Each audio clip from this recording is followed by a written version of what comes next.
Coucou YouTube, c'est Guts. Je te fais une petite vidéo pour te montrer un petit peu l'avancement en RTA dans cette saison. Donc je t'ai fait une vidéo il y a pas longtemps sur les runages. Il n'y a pas grand chose qui a bougé entre temps, honnêtement. Euh, le seul truc qui a changé, on va dire, c'est Miles. J'ai changé une rune slot 2. Il a un petit peu moins de Tokrit, un petit peu moins de DCC et plus de dev d'attaque. C'est le seul truc. Donc comme tu peux le voir, le grind s'est plutôt bien passé. On est actuellement top 7 Europe. Bon, c'est pas pour être qualifié au SWC, faut être top 8 ou top 16 de la saison suivante.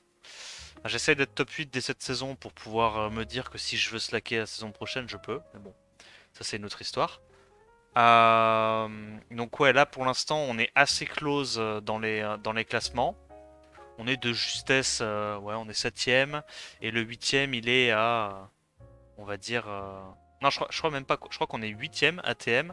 Bon, on n'est pas sûr si One Piece va participer ou si d'autres qui sont devant vont participer aussi. Mais voilà, bon, le 9ème, il est à 16 points derrière nous. Euh, 15 points, pardon, derrière nous. On va voir si on tient. On va regarder un petit peu quelques. Enfin, je vais te montrer quelques replays que j'ai fait récemment. Je me dis que pour ceux qui n'étaient pas là en live, ça pourra être l'occasion de voir un peu d'RTA sur ma chaîne. Bon, on s'est tapé quand même quelques gros noms, hein. Là, quand on est aussi haut en RTA, c'est des Vilipiti, des Otuplay, des Sechizo, des Yong Hong. Que des gros noms. Puis, oh, je te fais une petite vidéo assez rapide pour qu'on regarde quelques replays, voir ce qui allait pas. Donc, mon first pick cette saison, c'est systématiquement Oliver, puis Riley, si j'ai l'occasion d'avoir les deux. C'est trop fort. Là, je vois que le mec part sur des MOBA passifs. Je prends directement Tessarion et un stripper mono-cible pour le Oliver. Et en last, je prends une sustain. Là, je vais essayer d'aller deny le mob qui peut setup le strip into le break def dans son équipe. Donc là, en l'occurrence, c'est le singe. Je vais reset la Juno pour essayer de d'empêcher le strip une fois que Marelle aura rejoué. Voilà, donc là on met des bons dégâts. Le Miles, comme tu peux voir, il a des subs offensives, ce qui lui permet de foutre quelques dégâts sur setup break def. Le petit Seska qui était pas déconnant. Alors là, je pense que j'ai fait une... En fait, je me suis dit, comme j'ai reset de toute façon le singe, c'est pas très grave. Je suis allé sur la Juno. Objectivement, j'aurais dû plutôt tuer le singe en premier. On sait jamais, peut-être si proc vieux ou quoi, ça aurait pu partir en couille. Je pense que j'aurais dû tuer le singe en premier, mais ça s'est relativement bien passé. Bon, on s'est adapté sur la draft, rien de spécial à dire. Là, on a fait une petite erreur de draft, je pense. Là, c'est des drafts très très résilientes en face, hein. C'est du Ragdoll, Nana, Léo, Molly, des trucs comme ça. On fait Speak Oliver. On voit Nana, Gianna, ça c'est extrêmement fort comme début de draft, c'est très très très polyvalent. Et là, je pense que tu vois, il y avait 3 passifs, on a fait une erreur, on n'aurait pas dû prendre Tessarion. Parce qu'en fait, contre 3 passifs, dans tous les cas, ton Tessarion, il peut pas mettre l'oblivion assez facilement sur les mobs. Donc là, on a tenté une Absorbat TB sur le Wusa. Est-ce qu'on l'a chopé, l'Absorbat TB? Qui a un proc, il choisit de changer sa stratégie, ça c'est une erreur évidemment. On va absorber le Wusa. Et en fait, je crois que le Wusa, on n'a pas réussi à l'increase cool time, si je dis pas de bêtises. Et en fait, là, tu vois que le Tessarion, dans tous les cas, il n'arrive pas assez à faire la différence. Parce qu'il y a juste trop de passifs à aller gérer. C'est pas non plus horrible comme game, si j'ose dire. Mais bon. Là, tu vois, je sais pas si j'aurais dû aller sur Ajana. Je pense que j'aurais peut-être dû aller mettre un Oblivion sur le Ragdoll, essayer de le sortir très rapidement. Jana venait de faire sa bombe. Je pouvais potentiellement espérer la last hit avec le Miles. Mais, euh, mais ouais, là, on a manqué un tout petit peu de tempo, un tout petit peu de proc vieux ou quoi. Là, tu vois, je me suis dit, sur un proc, je sors le Ragdoll. Il y avait peut-être un monde où je pouvais comeback, mais non, pas possible. On est retombé plus tard contre lui. Moi, je skip quelques combats, hein, pas que la vidéo dure trop longtemps non plus. Cette fois, je me suis adapté, j'ai joué différemment, j'ai dû prendre, j'imagine, plus de sustain dans mes drafts contre ce genre de gameplay. Très très Bowser. Voilà. Cette fois, on joue un gameplay beaucoup plus bruiser. Le petit Sren en last pick, on banne la nana. Et celle-là, je crois qu'on a réussi à la passer. On a pris le lead def du Miles. On a de l'arrêt du vent sur le Miles pour tanker un petit peu les Diana. Et en gros, l'idée là, c'est que une fois que le Oliver est lancé, qu'on arrive à cesser la Diana, on est pas mal. Je tape la Diana parce que je veux que la Diana perde son tour là-dessus. Évidemment, la Diana va cut avec son boost ATB. Et à ce moment-là, si elle se transforme, Oliver va jouer une fois qu'elle s'est transformée en humaine et qu'elle a fait ses petits tours. Et là, en gros, l'idée, voilà, c'est on joue juste très très bruiser et le mec n'a plus les dégâts pour nous passer. Et en fait, avec Oliver, on contrôle les deux menaces principales de sa compo. Et avec Riley plus Molly, on arrive à garder tout ce beau monde en vie assez facilement. D'où l'intérêt de jouer un Oliver assez tanky pour contrer ce genre de setup. Je sais qu'au début de mon FRR, je l'avais runé beaucoup plus offensif, mais t'inquiète pas, hein, dans la vidéo que j'ai fait, il a le runage actuel, très tanky. Et honnêtement, je trouve ça 20 fois mieux. Juste, tu mets des subs Tokrit pour que le truc il fasse quand même des dégâts une fois qu'il stack son passif. Et tu le runes très très tanky. C'est tellement plus résilient, je trouve, contre ce genre de setup. Parce que là, en fait, on peut se dire que la compo du mec, elle est un peu bizarre, mais en fait, le truc, c'est que il joue des trucs très résilients, et en fait, il gagne contre les adversaires qui n'ont pas leur mob assez tanky. Parce que là, concrètement, sur un Oliver, on va dire un petit peu plus classique, comme je l'avais runé avant avec beaucoup plus de sub offensive, bah, en fait, ton Oliver, il se fait sortir juste par les S1 des chevaliers dragons, et une fois que ton Oliver est mort, c'est pas avec le mal que tu vas pouvoir gérer du Ragdoll Léo, quoi. Tu vas te faire S2 à mort. Donc plutôt pas mal. Ensuite on s'est tapé quoi? On s'est tapé Hop. Ouais, bon c'est un peu le même setup, hein. On joue beaucoup du Miles, Riley, Oliver. Dès qu'on voit que ça transite sur du Léo machin, on prend des anti-Léo. Qu'est-ce qui s'est passé? Oh là il y a eu juste mon setup classique contre la Cliff CC. Lead 33, Sekhmet. Derrière, je prends la Juno en vampire qui peut essayer de bien punir les pics Neftis. En gros, l'idée c'est toujours la même chose, hein, c'est d'essayer de draft de sorte à ban systématiquement le dernier pic. Hein. Donc là, je me suis dit, soit j'outspeed avec la Sekhmet, soit j'ai Juno, Molly, machin, et auquel cas il aura pas les dégâts pour me passer. Donc il a choisi de me ban la Tetra, sauf que j'outspeed. Je reset le Psamat. Pourquoi je reset le Psamat? Parce que c'est le mob le plus menaçant pour ma Juno vampire. Et une fois que le Psamat est mort, il va quitter la game assez vite parce qu'il sait que ma Juno n'est plus gérable en fait. La Juno étant vampire, là, il n'y a aucun monde dans lequel ma Juno ne gère pas le reste de sa compo. En plus de ça, j'arrive à reprendre mon tour à sortir de son CC et à contrôle sa Gianna. Et à partir de là, il sait que c'est perdu normalement.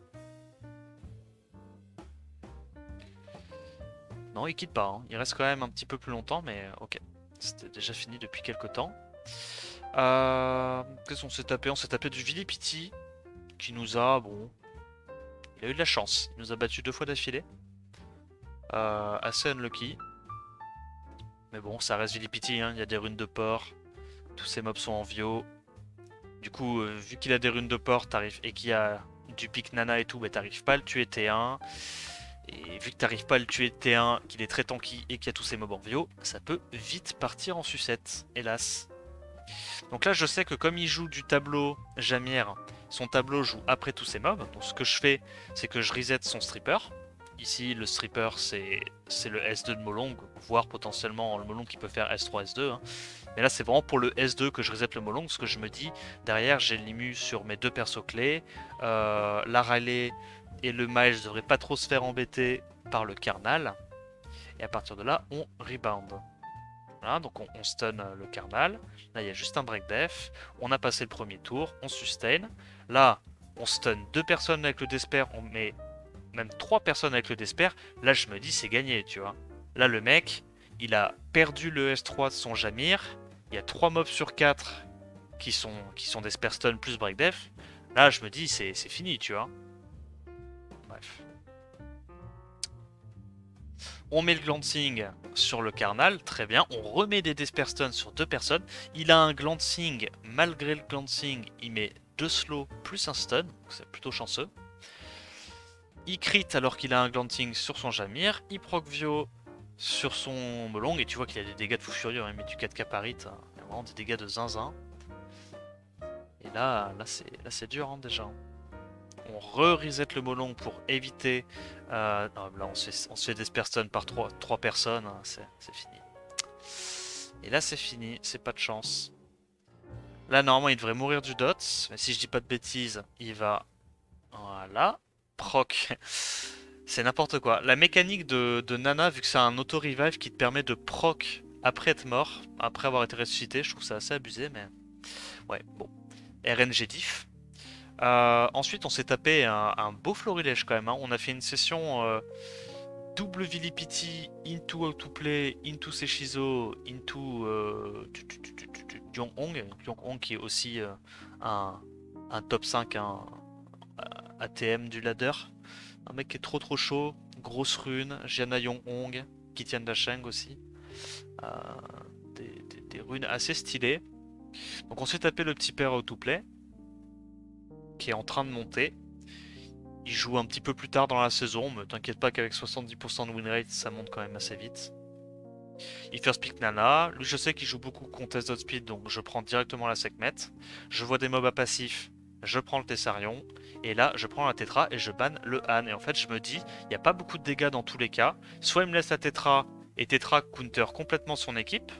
Parce que du coup, ben, je sors rapidement du break def, la bombe ne pète jamais, le silence m'embête pas, et il n'y a pas beaucoup de DPS sur ses mobs. Tetra était un must ban pour lui. Soit je me dis, j'ai potentiellement la Riley qui est build en anti-Gianna. Je vais reset le Pontos into CC... non, reset la Gianna et j'ai gagné. Voilà quel était le plan de jeu. Donc on reset le Pontos, tout se passe bien. Il peut pas faire péter parce que je pense qu'il a vu que la Riley joue avant. Là il tente un Disperstun, c'était le seul truc qu'il avait à tenter. Il a pas eu les Disperstun. Je cleanse mes mobs, je reset la petite Gianna. Donc je mets l'oblivion évidemment sur Nana pour pouvoir tuer les mobs en ignorant un petit peu le passif. On passe le reset sur la Gianna et là normalement c'est gagné. Une fois que la Nana est morte, c'est finito. La Nana qui est en Despair Revenge de son côté. Et là c'est fini. Hein. Il ne rejouera jamais. On a eu le petit stun Despair avec le reset de tour. C'est vraiment pour ça que j'aime bien le Despair. Parce que quand tu proc Despair après un S3 Oliver, le mob n'est plus dans la game en fait. C'est un CC 3 tours. Hein. C'est incroyable. Ah, c'est même plus qu'un CC 3 tours. C'est 2 tours de reset, plus l'absorption de 100% ATB, donc 3 tours de CC, plus le stun. 4 tours de CC. En un seul spell. Que t'as tous les tours. Despair, ça a quand même ses avantages. Hein. Gio c'est cool parce qu'il peut jamais s'arrêter et contrôle toute une équipe en même temps, mais Despair, j'aime bien aussi. Te dire que tu fais juste un S3 et après tu touches plus au mob de la game parce qu'il est out, c'est sympa. Donc là, first pick, je sais qu'il a Gianna, hein, donc je joue très résilient. Voilà. On va ban le Wusa, qui est la sustain. Il nous ban le Tessarion en last, il a bien compris quel était notre ban.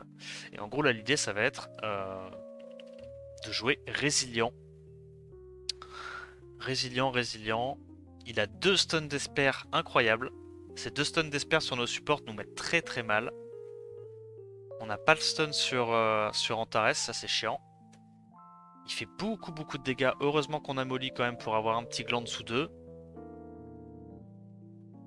Ah, c'est une game Antares. Hein. Si Antares avait proc instant 2 fois d'affilée, je perdais. Hélas, Antares n'a pas proc immédiatement les 2 fois. Et à partir de là, c'est fini. Hein. On déroule. On va beaucoup trop cycler. Verdé plus Carnal, le différentiel de slow plus le buff ATB le boost ATB de Verdé fait la game. Donc, il nous emote. Et là c'est fini. Hein. On tue la Gianna. Et c'est gagné. Et enfin, on s'est tapé un petit Yong-Hong. Donc ça, vraiment fleurilège, c'était les SWC avant l'heure, la session aujourd'hui, truc de fou. Donc ce jour-là, pour rappel, il a Gianna, Yong-Hong et Kitian Dasheng.